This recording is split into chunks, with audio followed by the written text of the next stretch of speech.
What's up, everyone? It's Bryan from the Exact IT Solutions YouTube channel. Welcome to another video where we help you get educated around cybersecurity and understand what the heck is going on out there with all these hacks and ransomware and whatever else is going on with these cyber criminals that are wreaking havoc on businesses and wreaking havoc on supply chains and wreaking havoc on just life in general.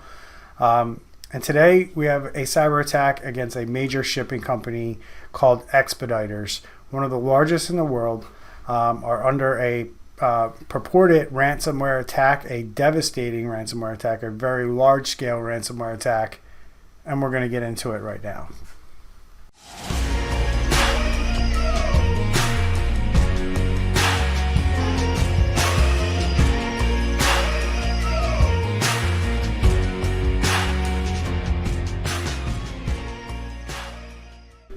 Okay, guys, so we have Expeditors, a major shipping company in the world, who had to shut down global operations because of a ransomware attack. And it's been reported that they have a whole army of recovery companies that have descended on Expeditors as its battle to recover from a targeted cyber attack over the weekend on Sunday.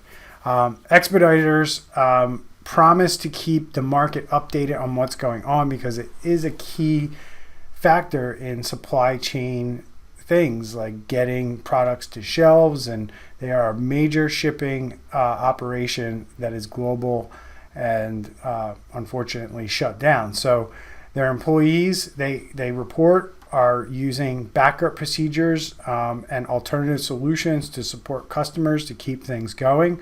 And they have cybersecurity and technology experts and partners that are focused on the remediation efforts across their systems. And the company says that they appreciate everyone's support and collaboration, and additional updates will follow as the situation evolves. They discovered the incident and they shut down most of its global IT systems. But they added that this significant event could have a material adverse impact on our business, revenues, results of operation, and reputation. Any cyber attack that happens, this will happen to any business. It will impact your business. It will impact your revenues because you have to pay for this stuff. And it's not just the ransomware. You're buying new computers. You're saving information and storing it somewhere else. This all costs money. This all requires people to come in with the expertise to know how to do this stuff. Expeditors did not confirm what type of attack it had suffered. An anonymous tip to Bleeping Computer suggested it was a massive ransomware incident. And one senior executive whose company suffered a major cyber attack in the past explained that the Lodestar, explained to the Lodestar, which is a shipping publication that I'm reading this from, and I'll link it in the description. Lodestar, what it was like to go dark. And what they said was it took us about a week to get over the shock. Not get back up, get over the shock. It was very hard to know who was where, and we needed boots on the ground. After the initial shock and trying to connect with employees and customers globally, the next surprise was the arrival of industry specialists. Authorities, insurance companies, and consultants get involved very early, and it's an interesting process. There's a whole industry that does this as a specialty.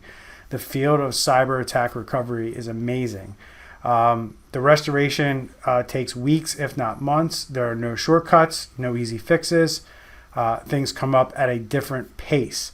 And that's what I've been warning everybody on this channel for a very long time, that if you have cyber insurance, that can muddy the waters and what you think your recovery efforts are like if you've never really done a fire drill or understood what was involved after you get hit with a cyber attack.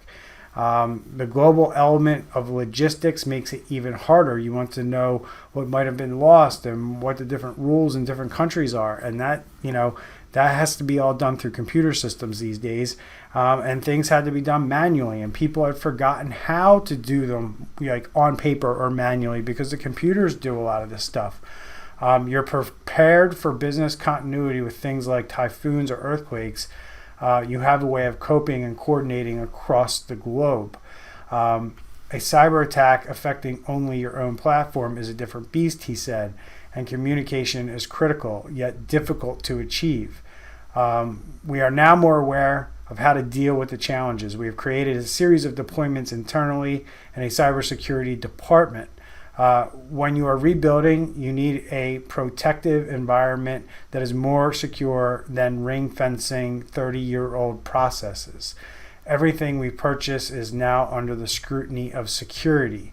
It was pretty interesting, but we don't want it to happen again. And then that was an interesting take from in this article from somebody who's lived through a cyber attack. I've talked about this a ton of times on this channel of what it looks like to actually have a cyber attack, and exactly what he described is exactly what I've said on this channel in multiple videos. And then it says, it is unclear how far along the process Expeditors is, and I guarantee you they're not that far along. It just happened on Sunday. And then while it has issued updates to the market, some customers remain concerned. The company said since it's extremely early in the process, we cannot provide any specific projections on when we might be operational, but we will provide regular updates when we are able to do so confidently. And they're learning here, because we've said, and I've said on this channel a million times, that people shouldn't be coming out this quickly and stating things, especially 3 days after attack. There's just not enough time to know what really happened and to know all the damage and how long it's going to take. Realistically, you're looking at Kronos, who was attacked in December, and they're still getting back up, and we're heading into March at this point. They are recovering, but it's a lot slower process than a lot of people think. And it basically said that it was the company's incurring expenses related to the cyber attack to investigate and remediate this matter, and expect to continue to incur expenses of this nature in the future. Luckily, it had $1.7 billion in cash and equivalents on December 31st, and I guess they have some cash to help pay for this. But noting that there's a severe imbalance between capacity and demand, like other forwarders, has opted for air charters and said it was working with carriers across sectors to secure capacity. Despite the lack of space, we experienced record high air tonnage, and this just has to do with their company. And I guess, basically they're dealing with the demand problem, but this, is a bigger problem for them, because now they have to shut down. So we don't know how this is going to affect their business. But the end of this article, basically the CEO talks about the demand problem that they were already under before this cyber attack. So think about that in your business. If you are stretched thin right now, maybe you've been affected by the Great Resignation, maybe you're short staffed, maybe you're having trouble finding staff. And those types of things are, what we look at as risk in your business. And then you pile on top a cyber attack, and you could have a real big problem where your business can't recover either financially or from reputational damages. These are all the things that you need to look at. And unfortunately, it looks like, and I'm reading between the lines here in this article, but it looks like Expediter just learned a big lesson, and you need to pay more money for your IT and cybersecurity. We've talked to a lot of businesses in the last year or so about how much they are investing and spending in their cybersecurity, and it's nowhere near the 3% to 6% recommended top line revenue that businesses need to spend. And I know that you're probably sitting here doing the math and saying that sounds like a lot of money, and it only is a lot of money because you've been used to getting away with spending a lot less than you should have on IT and cybersecurity. We know where the numbers fall. We know the companies that are doing it right, what that cost looks like. And unfortunately, you have to change your mindset and have a mind shift on what this stuff actually costs and what you need to dedicate to in your business in order to remain secure. We run network assessments all the time for companies, and we tell them where they're going to get hacked and how they're going to get hacked. We do this all the time in our business. And most of the time when we tell them on the back end what's wrong and what it's going to cost to fix, 9.5 times out of 10, they tell us that they don't have the budget for that, or they don't have the budget to do everything. But if I look at all the numbers and I shake out their revenue, they're really spending 1% or less of their revenue on IT and cybersecurity. And I would say that most businesses need to kind of go through a shift in their thinking, or they're going to have to change the way that they do things over the next 12 to 24 months, and start shifting some money from other areas of their business, or raise their prices, or renegotiate contracts so they can pay for the security that they need in their business. And this isn't only going to be because of what happens if you get attacked.